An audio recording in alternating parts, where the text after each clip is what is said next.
Hey everyone, I'm Ryan Scott, Character Design Lead for VALORANT. With the launch of our newest agent, Killjoy, I kind of wanted to sit down and go over the hows and whys of character design and what adding a new agent to a game like VALORANT looks like and what we're trying to achieve in terms of gameplay. There might be this misconception of some perfect idea as the formula for a winning agent here, but we really think, and through our experience, it's about focus, goals, and a mindset that we like to think of as extreme intentionality. That is really understanding what we're trying to make and what it looks like before we even sit down and try to make it. I'm going to use a couple of our examples of our more recent releases, namely Killjoy and Reyna, just to clarify some of the points I want to make, and they're pretty fresh on our minds, so I think it'll help. The first thing we like to do is try to define the target player of whatever it is we're trying to make. That is, who should want to play this and why? Reyna was an example of a really clear player type, someone who wants to get high frags, values combat, killing, and dueling over all else, and kind of is making a commitment to their team that says, I will top frag to have value. What if we had a character for entry fraggers that wasn't a death sentence against coordinated teams or people who are actually playing well? After we kind of discovered this aspect of who should be playing it, we really want to start on the paper kit at this point. We have a little bit of a target, and this is where we get into the second stage of how we're going to make this game design come to life. Before this, we usually don't have an individual ability, just kind of that target, that area we want to hit. This starts our ability of turning that target into gameplay, and this is where some of the things that are not just about the player experience come online, including the roster impact. The roster impact is really about when we add this character, not only why is it fun to play for the person we want it for, but what's it actually do? Our characters need to do something when they are added to the game, something that adds new opportunities, new challenges to fight against, new team comp opportunities, right? That is what we kind of call this roster impact, and we think it's really important. It's not enough just to be a piece of cool new content or fun for the target player. We think the player experience does matter, but the health of the competitive ecosystem matters more in our mind. Let's take a look at Killjoy as an example. We wanted to contrast her with other Sentinels, Sage and Cypher namely. Sage is awesome at stuffing rushes and preventing 5-mans from barreling down the lane and just taking over the site. She buys a lot of time, runs the clock down. She has a really clear and crisp identity in that. Cypher, on the other hand, is really about wide map control, defensive reconnaissance, and basically putting up stuff so you don't have to put people in those areas to defend them. Killjoy, to contrast with that, is about hunkering down, fortifying, and creating risk within a zone. And that risk, if not managed correctly, turning into kills for Killjoy and or her team. This, we think, is a lot different in how you'll use this kind of character, even though it's a Sentinel. Setting up a turret or a nanoswarm on its own without being around to capitalize on them doesn't really do a whole hell of a lot. Dealing with two threats at once is the way that Killjoy really accomplishes this defend and convert kind of pattern that we wanted to see out of her. One of the other things we ask is what kind of other tactical tools should the agent have alongside their identity?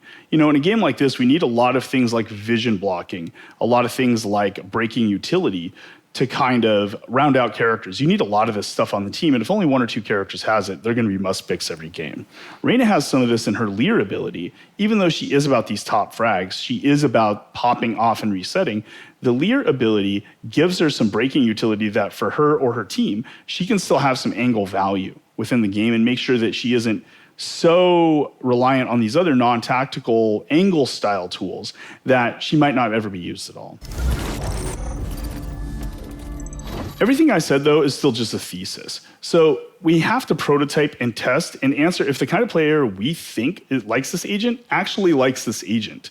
It's okay if players who don't like this agent are people who aren't in the target audience. You know, people who really like Sage for her defensive ability or her support capabilities probably aren't super thrilled about Reyna. They're very different audiences, and that's okay. We think that's sometimes even means it's being successful. Killjoy is a classic pitch. She's for people who want to defend and be there and defend herself and her zone with her tools.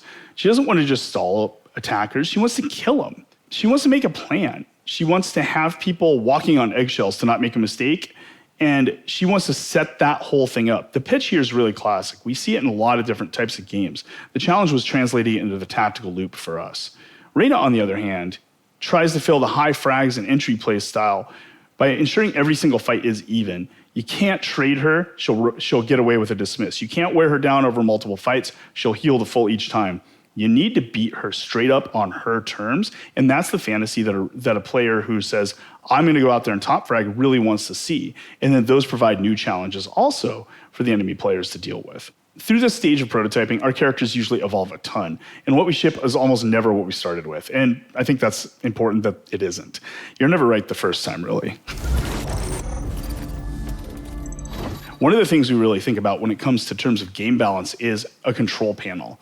This is sort of shorthand for the tuning levers that would be available if, and if I'm honest, when, stuff is either overtuned or underperforming. This ensures that if character becomes OP or butt tier in some way, we can adjust without having to change the entire identity of the character to resolve it. Changing a character identity sucks, and is something we want to use only as a last resort if all of our tuning levers work. So we want to make sure we spend a lot of time on the beginning of the character's life cycle and go, how would we tune this thing if our assumptions, and again, when our assumptions are probably wrong about how balanced this is. In the end, it's about a big picture approach. Balance is temporary and metas come and go. Balanceability is permanent. Reyna has a really good example of this because we've built a bunch of tuning levers in, both generally, but specifically for her. One of her risks is to be too binary by needing kills to activate two of her abilities. This is where Lear really comes into play for her. Lear is a reliable baseline ability that has a lot of value and is stronger than a lot of abilities that are like it. And that lets her anchor that value into an ability that might be a little stronger on average, but since it's anchoring out the rest of the kit, we consider the whole kit as the balance point, not each individual ability by ability. Remember, we're looking to shake up Valorant with new possibilities in ways that fit the tactical loop of the game. What we introduce is going to be a bit disruptive. The learning curve of a new agent means that it matters. It's meaningful. It's going to add something to the game.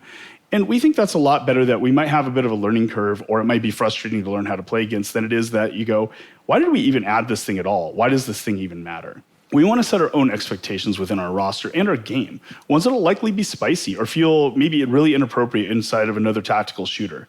The tactical loop is our foundation, but it is the start of our journey, not the end. Things like dashing reactively, healing after a fight, even classic stuff like blocking vision, are things that provide exceptions to the tactical loop, the things that provide value. We use these things in sparse, limited doses or with strong constraints on them to make sure that when you can do them, it's not just about being able to do something cool, it's about allowing new strategies, new opportunities, and new possibilities for the game. We hope to be doing this for a really long time, and we're excited to be doing it together alongside of all you, and we'll be listening and adjusting as we go forward. Today is just the start, not even close to the end, and I hope to see you all the way there. Thanks.